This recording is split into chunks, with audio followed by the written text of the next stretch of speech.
Bonjour et bienvenue dans Une minute un livre. Je vous parle aujourd'hui de cet essai Souffrance en France, la banalisation de l'injustice sociale de Christophe Dejour, psychiatre et psychanalyste, un essai aux éditions Point 2014. Alors toujours dans ma série sur la souffrance au travail, en partant aussi d'ouvrages un peu plus anciens, un essai donc incontournable malgré tout, aux références pertinentes dont Hannah Arendt. Souffrance au travail, rapport au travail, une situation qui n'est pas nouvelle. Une question est posée d'ailleurs dès l'introduction, comment comprendre la tolérance de nos sociétés à une évolution de l'organisation du travail qui d'un côté génère un enrichissement extraordinaire de ces pays en quantité et en rapidité, et de l'autre fait surgir une pauvreté et une misère effarantes avec leur cortège de malheurs, de toutes sortes, de pathologies et de violences collectives. Il s'agira bien ici d'évoquer ce terme de tolérance incroyable de nos contemporains au progrès de l'injustice sociale au régime libéral. Dans ce contexte, comment s'installe le mal, la banalité du mal, la banalisation du mal, les leadereuses du mal ou encore les collaboratrices du mal? Quel rôle joue la virilité dans cette perspective? Pourquoi l'auteur parle-t-il de totalitarisme, c'est-à-dire un système qui vous broie, ou encore de servitude volontaire en système néolibéral? Par totalitarisme, on entend bien des logiques qui peuvent évoquer par certains aspects des formes de domination totalisante. L'auteur le précise, en plus de cette tolérance, la mobilisation peut être obtenue sans usage de la force. Alors pourquoi? Comment? Une autre question centrale de l'ouvrage est liée au ressort subjectif de la domination, selon Maurice 96. Je cite: «Pourquoi les uns consentent-ils à subir la souffrance, cependant que d'autres consentent à infliger cette souffrance aux premiers?» On parle de processus de tolérance à l'intolérable, de souffrance déniée, notamment des organisations politiques et syndicales. Réagir collectivement est complexe, hein. On peut retrouver les éléments de culpabilisation par les autres, une honte spontanée de protester quand d'autres sont beaucoup plus mal lotis, et aussi l'idée que l'espace ouvert à la parole sur la souffrance au travail se réduit. Encore une fois, hein, il y a encore quelques années, donc imaginez aujourd'hui.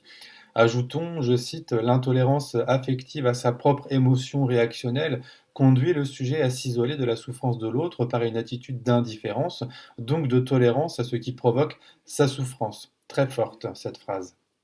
Les travailleuses sont donc soumis à une forme de domination par le maniement managérial de la menace à la précarisation et vivent dans une peur permanente qui génère des conduites d'obéissance, voire de soumission. Elles cassent la réciprocité entre les travailleuses, elles coupent le sujet de la souffrance de l'autre qui souffre aussi d'ailleurs.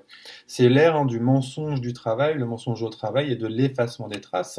Le mal est valorisé de différentes manières, une tolérance au mensonge, une tolérance, une non-dénonciation et une participation à l'injustice et à la souffrance infligée à autrui. C'est aussi des injustices délibérément commises et publiquement exhibées, des pratiques courantes aussi de licenciement sans préavis.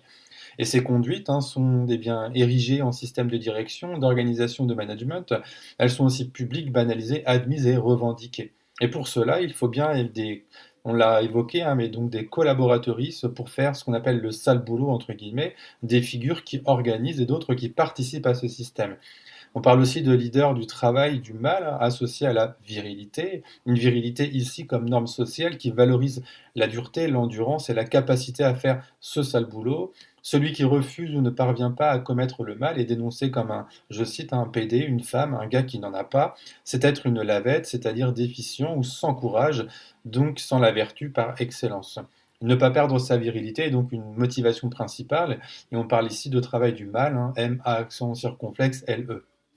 Alors ici, l'auteur oppose un discours dit viril, valorisant la maîtrise et la rationalité à d'autres formes de rapport au réel, souvent disqualifiées, et notamment il évoque la question du discours féminin.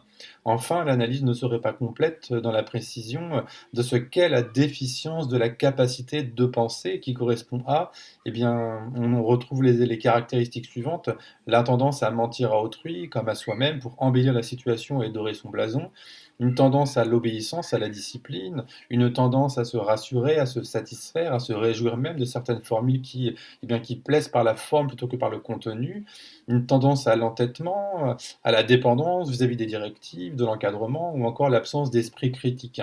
Alors ainsi, comme proposition finale, hein, pour débanaliser le mal, l'auteur propose différents éléments. Un, procéder systématiquement et rigoureusement à la déconstruction de la distorsion communicationnelle dans l'environnement professionnel. Deux, travailler sur la déconstruction scientifique de la virilité, et ça c'est vraiment important, et encore plus aujourd'hui je pense, lutter contre le cynisme viril, l'éloge de la peur, reprendre la question éthique et philosophique de ce que serait le courage débarrassé de la virilité.